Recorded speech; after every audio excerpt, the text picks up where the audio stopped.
Well, more and more young people are reevaluating their relationship with alcohol. A good thing. Data shows it's a trend that's making a positive impact nationwide. Now that's being seen right here in the Piney Woods. As Fox 51 kicks off Alcohol Awareness Month, we met with an East Texas girl who went sober at 22 years old. And today I'm digging deeper into why she and so many others her age are deciding to live without drugs and alcohol. It's a typical day for Natalie Bates, laughing at a coffee shop in downtown Lufkin with tea in her cup. But just a few years ago, that cup would have been filled with alcohol. My life was very dependent on alcohol, and my life revolved around alcohol. Bates started drinking as a teenager. Once I started, there was very little stopping me. But it wasn't long before her world was flipped upside down. The final straw was losing my job. At that moment, it was, how am I going to pay my bills? How am I going to put gas in my car? How am I going to do anything? When Bates finally got the courage to go to rehab and join AA meetings, she noticed everyone around her was older. And so when I got back to town, there was a lot of things for older people, tons of things for older people.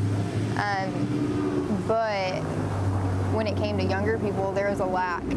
Now, at just 22 years old, sober Natalie Bates started her own sobriety group called Young, Wild, and Sober. If you're alcohol, if it's drugs, if it's codependency, no matter what it is, you're welcome here.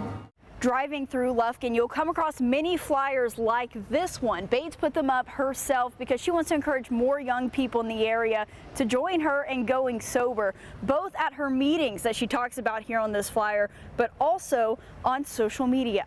We reached like over 150,000 views of the page, so it was crazy. Clearly, Bates is not alone. The younger generation is heading in the right direction.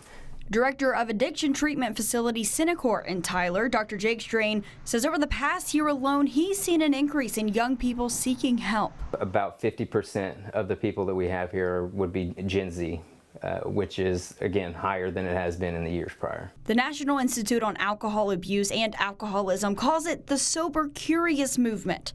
As far as why this trend is happening, he believes the view of addiction is changing, giving more people the courage to ask for help. You know, addiction was frowned upon as a character or moral issue for so long, and it was just from a lack of knowledge of the disease. A friend of Bates, who's also on her sobriety journey, says another reason people her age are deciding to change is because it's getting scarier to live a dependent lifestyle. It really is. Like the whole like fentanyl thing that's coming up in a lot of things where they're like lacing it, just knowing just how scary it actually is, that it can take your life without even that being the purpose of what you're doing there.